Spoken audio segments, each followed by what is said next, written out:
अस्सलाम वालेकुम स्टूडेंट्स।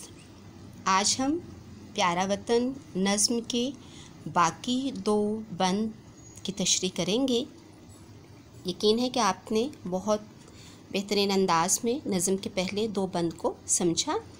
आज हम तीसरा बंद जिसकी तशरीह करेंगे, उसी तरह हम कॉपी के ऊपर तीसरा बंद लिखेंगे और फिर उसके बाद उसकी तशरीह करेंगे। बहारें हैं बागों में छाई हुई, घटाएं हैं क्या रंग लाई हुई। शायर इस बंद में अपने वतन अज़ीज़ में छाई हुई खूबसूरत बहारों को बयान करते हुए कहते हैं कि मेरा वतन जो एक बाग की तरह है और मेरे वतन में हमेशा बहार का मौसम रहता है। हर तरफ खूबसूरत रंग बिरंगी बहारें छाई हुई नज़र आती हैं। मेरे वतन अज़ीज़ पर कभी भी खुदा ना करे ख़ज़ां नहीं आती।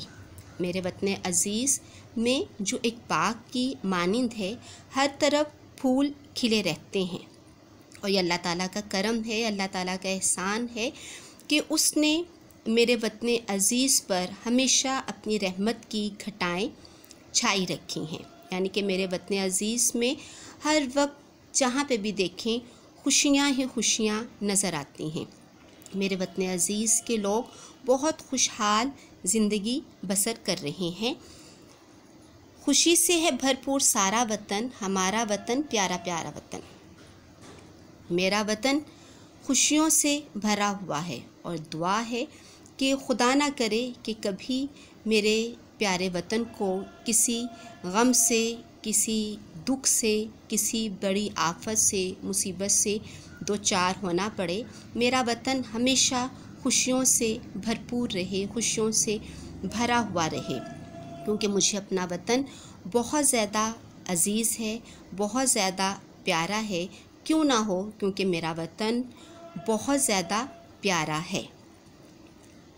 उसके बाद बंद नंबर 4 आखिरी बंद जिसकी तशरीह आपने करनी है।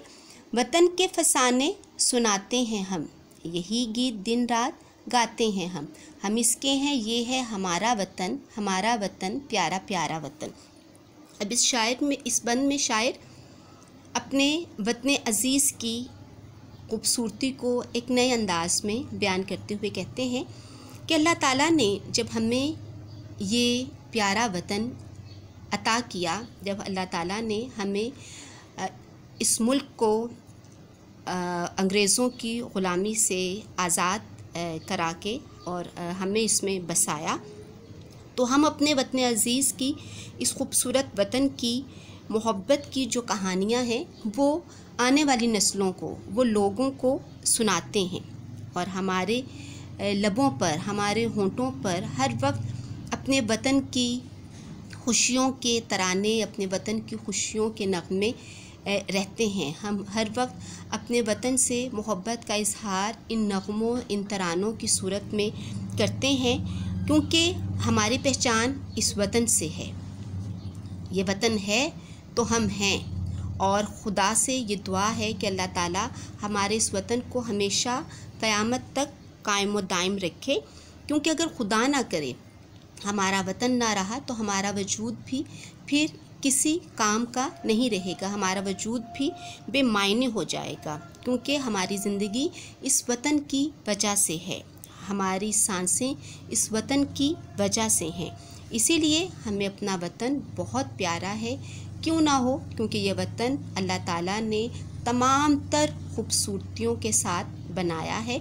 हमें अपने वतन का एक एक हिस्सा बहुत ज़्यादा खूबसूरत लगता है, बहुत ज़्यादा प्यारा लगता है।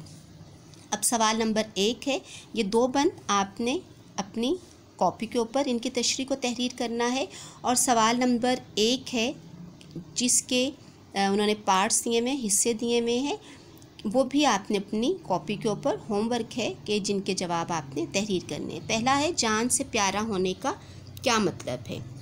इसका आंसर आपको अपने पहले ही शेर में मिल जाएगा और आपने जो तशरीह में सुना उसे मद्देनज़र रखकर आपने उसका जवाब देना है। शायर ने जन्नत का टुकड़ा किसे कहा है, ये भी आपने भी शेर पढ़ा, तशरीह को समझा। हमारे वतन के जंगल और बागात कैसे हैं, इसका भी आंसर जी आप सबको ही आता है। घटाओं के रंग लाने के क्या मायने हैं। ये तमाम सवाल थे जिनके जवाब आपने अपनी कॉपी के ऊपर तहरीर करने हैं।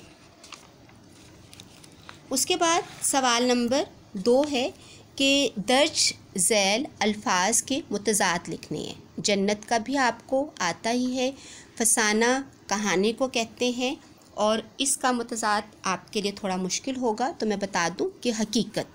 बहार मौसम है, आपको इसका मुतज़ाद आता ही है, खुशी और दिन। उसके बाद सवाल नंबर 7 की तरफ आ जाएं, जो आपने अपनी कॉपी के ऊपर जिसका जवाब तहरीर करना है कि सुंदर के लिए और कौन कौन से लफ्ज़ इस्तेमाल किए जा सकते हैं। सुंदर का मतलब है खूबसूरती। अब आपने इसको और किन किन मायनों में या किन किन और अल्फाज में आपने पढ़ा, वो तमाम जो मतलब होंगे सुंदर के, वो आपने बयान कर देने हैं। वो आपके इसमें नज़म में भी दिए हुए हैं कि सुंदर खूबसूरती को भी कहते हैं, हसीन व जमील को भी कहते हैं, प्यारे को भी कहते हैं। ये तमाम सुंदर के मतलब हैं जो आपने तहरीर करने हैं। फिर जो आपने सवाल नंबर 8 तहरीर करना है, वो सवाल नंबर 8 आपने अपनी उर्दू बे की कॉपीज़ के ऊपर तहरीर करना है। वो सवाल है वतन की मोहब्बत के उन्वान पर 3 पैराग्राफ पर मुश्तमिल आपने मज़मून लिखना है।